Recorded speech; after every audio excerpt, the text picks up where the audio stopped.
నమస్తే, మీరు చూస్తున్న J6 టీవీ. నేను జాన రమేష్. ఏదైతే గత నిన్నటి వరకు ప్రచారాల హోరుతో మారుమోగిన మున్సిపల్ వార్డులన్నీ మూగిపోయిన పరిస్థితి ఉంది. అభ్యర్థుల భవితవ్యాన్ని తేల్చుకునేందుకు ప్రచారం ముగిసింది, ప్రలోభమే మిగిలిందన్న పరిస్థితి నిజామాబాద్ జిల్లా వ్యాప్తంగా నిజామాబాద్ కార్పొరేషన్తో పాటు బోధన్, ఆర్మూర్, భీమ్గల్లలో నెలకొంది. ప్రస్తుతం మనం భీమ్గల్ మున్సిపల్ పరిధిలోని 5వ వార్డులో బీజేపీ అభ్యర్థిగా కాంటెస్టెడ్ క్యాండిడేట్గా ఉన్నటువంటి గోదావరి గారితో ఉన్నాం. అసలు గెలుపుపై వారి ధీమా ఎలా ఉంది, వారి పరిస్థితి ఏంటో అడిగి తెలుసుకుందాం. అమ్మా నమస్తే. నమస్తే. మా చెప్పండి, అసలు మీరు అంటే కొండ ప్రకాష్ గౌడ్ సతీమణిగా సుదీర్ఘమైనటువంటి రాజకీయ నేపథ్యం మీ కుటుంబానికి ఉందమ్మా. గతంలో ఈ ప్రాంతంలో ఉద్యమాన్ని బ్రతికించిన వారిగా, లేకుంటే ఉద్యమం కోసం నిలబడి కంప్లీట్ భుజాల మీద వేసుకొని నడిపించిన వ్యక్తులుగా మీ కుటుంబం ఉంది. మరి ఏ పరిణామాల్లో మీరు బయటకు వచ్చారో, ఇప్పుడు ప్రస్తుతం మీరు బీజేపీ నుంచి పోటీ చేస్తున్నట్టున్నారు, ఏంది పరిస్థితి? నమస్తే అందరికీ. ఇవాళ 2001 నుంచి ఇలా ఏ తెలంగాణ తీసుకొచ్చి జెండా వాతి ప్రతి ఊరికి పాతిండు నా భర్త ప్రకాష్ గౌడు. ఆయన వెనుక నేను ఆయన వెనుక ఉండి నేర్చుగా అలాగనే సేవ చేసుకొని ఇలా ఇంతే మంది ఉన్నారు.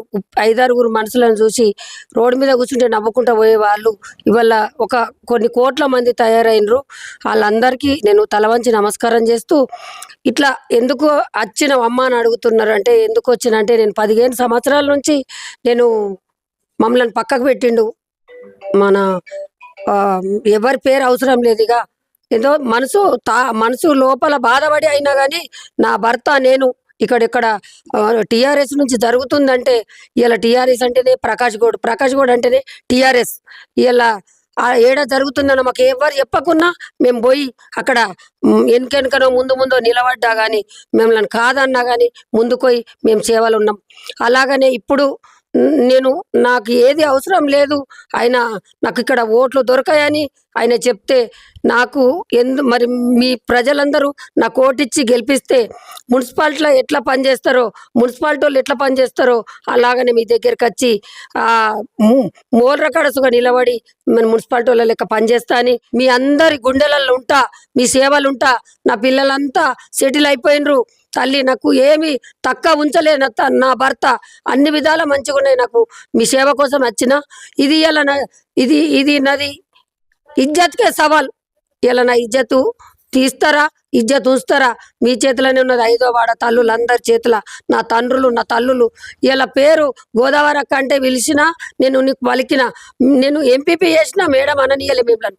మీ ఏ వరుస ఉంటే ఆ వరుసతోనే పిలిచిన. తల్లి ఇలా నన్ను క్షమించి నాకు ఓటేయండ్రి.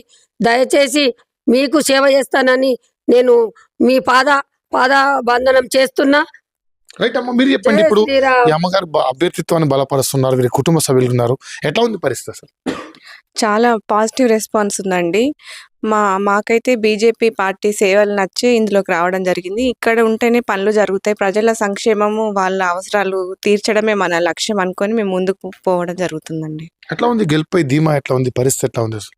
చాలా బాగుందండి. అత్తమ్మ ఎప్పటి నుంచో అనుభవం ఉంది కాబట్టి, అత్తమ్మకి ప్రజల పల్స్ ఏంటి అనేది తెలుసు కాబట్టి, వాళ్ళ అవసరాలు కూడా అత్తమ్మకి అర్థమవుతాయని అందరు నమ్ముతున్నారు. అదే జరగాలని కోరుకుంటున్నాం. మీరు చెప్పండి అమ్మా, కూతురుగా మీరున్నారు, చాలా వెన్నంటే ఉన్నట్టున్నారు, ఏంటి పరిస్థితి? ఖచ్చితంగా గెలుస్తారు మా అమ్మగారు. ఎందుకంటే మేము 2001 నుంచి 2014 వరకు ఎన్నో సేవలు అందించినాం. ఏ రోజు కూడా అన్యాయం చేయలే. ఏ ఒక్కరికి కూడా ఏ ఒక్క రూపాయి కూడా మా నాన్నగారు తీసుకోలే, మా అమ్మగారు తీసుకోలే. న్యాయం చేసిండ్రు ప్రజలకి. భీమ్గల్లో అదేమంటారు, మన కాంప్లెక్స్ కానీ, మన బైపాస్ కానీ, బైపాస్ వల్ల ఎంతో మందికి ఎన్నో వాళ్ళ పొలాలు కానీ, వాళ్ళ రేట్లు పెరిగినాయి, వాళ్ళకి తెలుసు. ఎంతో మంది బతుకుతున్నారు భీమ్గల్లో. మన దాంట్లో ఏమంటారు కాంప్లెక్స్లో. అంటే మన నాన్న ఖచ్చితంగా ఎంతో అభివృద్ధి చేశాడు. రోడ్లు కానీ ఏది కానీ, ఒక మనిషికి ఒక బాధ ఉంది అంటే ఖచ్చితంగా మా కుటుంబం ఉంది. అందుకే మాకు నమ్మకం ఉంది, మా ప్రజలు మమ్మల్ని కాపాడతారని. ఖచ్చితంగా మా అమ్మ గెలుస్తారు. జై బీజేపీ, ఖచ్చితంగా గెలుస్తాం మేము. మీరు చెప్పండి, అసలు మీ 5వ వార్డు సభ్యులుగా, అంటే ఉద్యమ నాయకుడి కూతురుగా మీరు మీ వార్డు సభ్యులు ఏం కోరుతారు అసలు? మంచి వైపు ఉండాలనే కోరుతానండి. Okay, right. మొత్తానికైతే తమ యొక్క గెలుపుపై ధీమాను వ్యక్తం చేస్తున్నారు. భూమేష్ అన్న, మీరు చెప్పండి, సీనియర్ నాయకులు ఉన్నారు, అసలు అమ్మగారు అభ్యర్థిత్వాన్ని ఎలా బలపరుస్తున్నారు? అమ్మగారు బీజేపీలోకి రావడం మాకు చాలా ఆనందంగా ఉంది. ఎందుకోసం అంటే ఇంతకుముందు 2001 నుంచి ఇప్పటి వరకు మొన్నటి వరకు కూడా నామినేషన్ వేసే ఒక నామినేషన్ వేసేటంత వరకు కూడా టీఆర్ఎస్ అండ్ బీఆర్ఎస్ వైపే ఉన్నారు అమ్మవారు. మేము కూడా అంతకుముందు అందులో ఉన్న వాళ్ళమే. అమ్మకి ఎలాగో అవమానం జరిగిందో మాకు కూడా అలా అవమానం జరిగితేనే మేము కూడా ఇటు వచ్చాం. సరే, అమ్మగారు 100%గా 2001 నుంచి ఇప్పటి వరకు కూడా వారి భీమ్గల్ టౌన్లో కానీ ఇంకా ఈ భీమ్గల్ మండలంలో కానీ ప్రతి ఒక్క సేవ చేశారు. ప్రకాష్ గౌడ్ అంటేనే తన అన్నాన్ని పిలుస్తుంటే మీ బాపు అంటే బాపు అంటుంటే మీ అన్న అంటుండే, బాపు అంటే కొడుక అంటుండే, ఎంతో సన్నిహితంగా అందరితో మాట్లాడి చేసి సన్నిహితంగా. ఒకవేళ ప్రకాష్ అన్న గారి ఇంటికి వస్తే కూడా అమ్మ కూడా మీరు తినండి నాన్న, తిన్న తర్వాత మీరు మాట్లాడి ఏదన్నా కానీ అని చెప్పేసి అమ్మ కూడా అమ్మ చేత అన్నం తిన్నాం. మేమందరం కూడా అన్నం తిన్నాం. వాస్తవం బేరెస్ పార్టీలు ఉన్న వాళ్ళందరూ హరీష్ రావు కాడికి కూడా అమ్మ దగ్గర అన్నం తిన్న వాళ్ళమే అందరం కూడా. కానీ అది అమ్మ మీరు కూడా బీఆర్ఎస్ లో చాలా కరడుగట్టిన గులాబీవాదిగా ఉండేవారు. ఏంటి అసలు ఏం జరిగింది అసలు మీ పార్టీలో? అది ఇప్పుడు అవసరం లేదన్న. సరే, మా మోడీ సిద్ధాంతంతో మేము ఇటు వచ్చినాం. మోడీ పాలన మీద, మా మల్లిక్ అన్న, అరవింద్ అన్న పాలన మీద మేము 100% హ్యాపీగా ఉన్నాం. ముందుకు వెళ్తాం.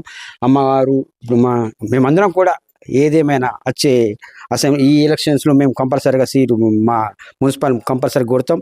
వచ్చే అసెంబ్లీ ఎలక్షన్లో కూడా ఇంకా ఎమ్మెల్యేగా మా మల్లిక్ అన్నని కానీ ఇంకా వేరే ఏదైనా కానీ కంపల్సరీగా మేము అదే విజయంతో మేము ముందుకెళ్తాం. రైట్ రవి భాయ్, మీరు చెప్పండి. మండల అధ్యక్షుడుగా బీజేపీ మండల అధ్యక్షుడు ఉన్నారు. ఇదంతా మీకు చాలా టాస్క్ అనిపిస్తుంది. ఏమనుకుంటున్నారు అసలు? అయితే భీమ్గల్ మున్సిపల్లో 12 వార్డులలో మొదటిసారిగా పోటాపోటీ పరిస్థితి నెలకొంది. ఎన్నికల వాతావరణం వేడెక్కింది. 12 వార్డులలో కూడా బీజేపీ అభ్యర్థులు ప్రచారంలో ముందున్నారు. మొదటి వార్డు నుండి తీసుకుంటే 12 వార్డు వరకు విపరీతమైన ప్రలోభాలు ప్రతిపక్ష పార్టీలు, అధికార పార్టీ వాళ్ళు మొదలుపెట్టిండ్రు. ఆ ప్రలోభాలన్నీ తట్టుకొని కూడా భీమ్గల్ పట్టణ ప్రజల చూపు బీజేపీ వైపు, ధర్మం వైపే ఉంది. ఎందుకంటే అవినీతి మచ్చలేని 12 మంది అభ్యర్థులను మా నాయకుడు మల్లికార్జున్ రెడ్డి గారి ఆధ్వర్యంలో బీజేపీ పార్టీ నిలబెట్టడం జరిగింది. ఆ 12 మందిని ప్రజలలో చూపించినాం మేము. మా ఒక్క అభ్యర్థికి ఎటువంటి అవినీతి మచ్చ ఉన్నా కానీ మేము తీసేస్తామని చెప్పి ముందు నుంచి ప్రజలకు చెప్పి మరి తీసుకొచ్చి పెట్టినాం. ప్రజల మీద పూర్తి విశ్వాసం ఉన్నది.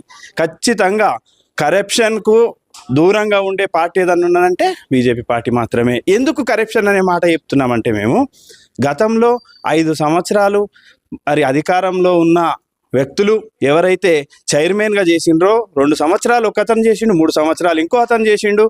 వాళ్ళ అవినీతికి పరాకాష్ట ఏంటంటే ఆర్టీఐ ద్వారా మేము మా పట్టణాధ్యక్షుడు మరి మా సీనియర్ నాయకుల ఆధ్వర్యంలో తీసుకొస్తే మున్సిపల్లో జరిగిన విధానంకు ఎంత అవినీతి అంటే 1,90,00,000 రూపాయల అవినీతిని బట్టలిప్పి బాజార్లో ప్రజలందరికీ తెలియజేసినాం మేము. అలా చెప్పుకుంటూ పోతే ఎట్లా అంటే, ఒక చిన్నగా బ్లీచింగ్ పౌడర్ మీదనే ఒక 19,50,000 రూపాయలు పందులు ఊర్లో పట్టి అడవిలో వదిలిపెట్టిండ్రంట, ఊరవందులని. దాని మీద ప్రతి సంవత్సరం ఒక 2,49,000 రూపాయలు లిఫ్ట్ చేయడం జరిగింది.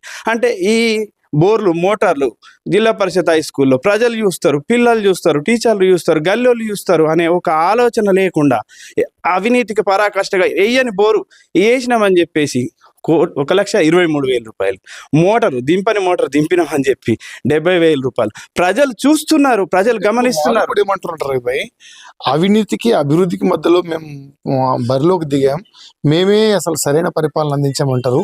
మీరేం పోయి వాళ్ళని అట్లా అంటున్నారు. మరి మిమ్మల్ని గెలిపిస్తే ఏం చేస్తారు అసలు? మమ్మల్ని గెలిపిస్తే మేము పట్టణ ప్రజలకు పూర్తి భరోసా కల్పిస్తున్నాం. ఏ విధంగా అంటే, ఏదైతే భీమ్గల్ మున్సిపాలిటీకి ఇప్పటి వరకు వచ్చిన నిధులు ఏవైతే ఉన్నాయో పూర్తిగా నిధులని కేంద్ర ప్రభుత్వం ద్వారా మోడీ సర్కార్ పంపించిన నిధులతోని మాత్రమే అభివృద్ధి జరిగింది.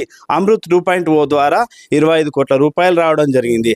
ఆ 25 కోట్ల రూపాయలని ఖాళీ సెంట్రల్ లైటింగ్కు, డివైండర్లకు వాడి దాంట్లో కూడా చెట్లు పెట్టించినామని చెప్పేసి అవినీతి చేసి పడేసి పైసలన్నీ మింగి కూర్చున్నారు. మేము ఉంటే ఏ విధంగా ఉంటుందంటే, మోడీ సుపరిపాలన దేశ ప్రజలంతా చూస్తున్నారు, ప్రపంచ దేశాలు ఇలా మోడీ వైపు చూస్తున్నాయి. అలాంటి వారసత్వంగా మేము 12 మంది అభ్యర్థులను పెట్టినాం. నీతి నిజాయితీ పాలన, వచ్చిన నిధులను సక్రమంగా వినియోగించి ఆ ఒక్క రూపాయి కూడా పొల్లు పోకుండా మేము చేయగలుగుతాం. ఎందుకంటే రాష్ట్ర ప్రభుత్వం దగ్గర డైరెక్ట్ ముఖ్యమంత్రి గారే చెప్తా ఉన్నారు. ఏం చెప్తున్నారంటే, ముఖ్యమంత్రి గారు మా దగ్గర జీతాలు ఇచ్చేందుకు కూడా పైసలు లేవంటున్నారు. మరి పైసలు లేని వాళ్ళు పరిపాలన ఎడికెళ్ళి చేస్తారు, అభివృద్ధి ఎడికెళ్ళి చేస్తారు? చేసే పరిస్థితులు లేరు. వచ్చే అభివృద్ధికి నిధులన్నీ మేము కేంద్రం నుంచే తెస్తున్నాం. కాబట్టి మాకు డైనమిక్ లీడరు, ప్రజల నాడి తెలిసిన ఎంపీ గారు ఉన్నారు. వారి నిధులు కూడా మేము ప్రత్యేకంగా తీసుకొచ్చి భీమ్గల్ అభివృద్ధికి ఖచ్చితంగా కట్టుబడి ఉన్నాం. మొత్తం 12లో ఎన్ని వార్డులు మీరు గెలుస్తామన్న ధీమా మీకు ఉంది? మాకు పూర్తి విశ్వాసం ఉంది. 12 వార్డులలో 12 గెలుస్తున్నాం. మేము 12 వార్డులు గెలుస్తున్నాం. పూర్తి విశ్వాసం ఉంది. ఒక్క వార్డు కూడా, ఎందుకంటే ప్రజలు చూసిండ్రు, వాళ్ళని చూసిండ్రు, వీళ్ళని చూసిండ్రు, అవినీతిని చూసిండ్రు. నిజాయితీ గల బీజేపీ వైపు భీమ్గల్ పట్టణ ప్రజల చూపు ఉంది. రైట్. మొత్తానికి ప్రచారం ఎలా ఉన్నా, ప్రలోభాలు ఎంత పెట్టినప్పటికీ ఇక్కడ స్థానికంగా 5వ వార్డులో ఉన్న ప్రజలు ఖచ్చితంగా తనను మున్సిపల్ కౌన్సిలర్గా కాదు, కార్మికురాలుగా ఉండేందుకు గెలిపించాలని గోదావరి కోరుతున్నారు. ఫైనల్గా మీరు ఏం చెప్తారు అమ్మగారి గురించి? అయితే మేము బీజేపీ పార్టీలో మేము చైర్మన్ అమ్మగారి దగ్గరికి వెళ్ళినప్పుడు అమ్మ నిరాకరించిన మాట వాస్తవమే. 25 ఏళ్ళుగా ఒక పార్టీ మేము కుటుంబ సభ్యులుగా ఉండిపోయినాం. మాకు ఇలాంటి అన్యాయం జరగడాన్ని జీర్ణించుకోలేకపోతున్నాం. అంటే మరి చివరి అవకాశంగా, మీ జీవిత కాలంలో మీ అవకాశంగా మీరు తీసుకోవాలమ్మా, ప్రజాసేవలో మీరు ముందు ఉండాలా అని చెప్పేసి మేము బ్రతిమలాడే అమ్మని తీసుకొచ్చే పరిణామంలో ఆమె పోటీ కూడా చేయనన్నది.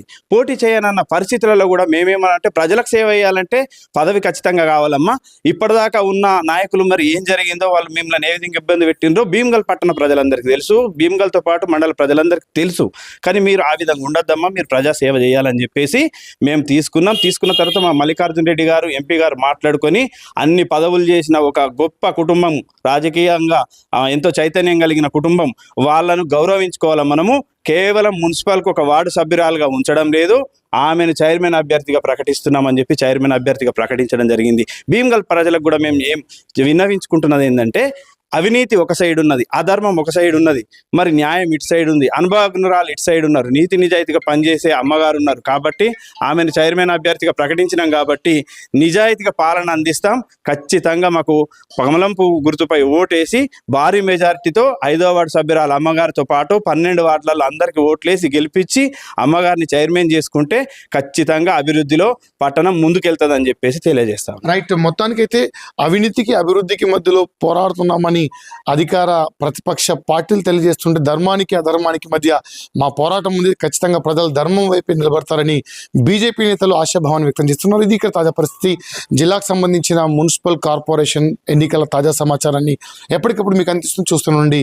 కెమెరా పర్సన్ ఉదయ్తో జాన రమేష్, J6 న్యూస్, భీమ్గల్.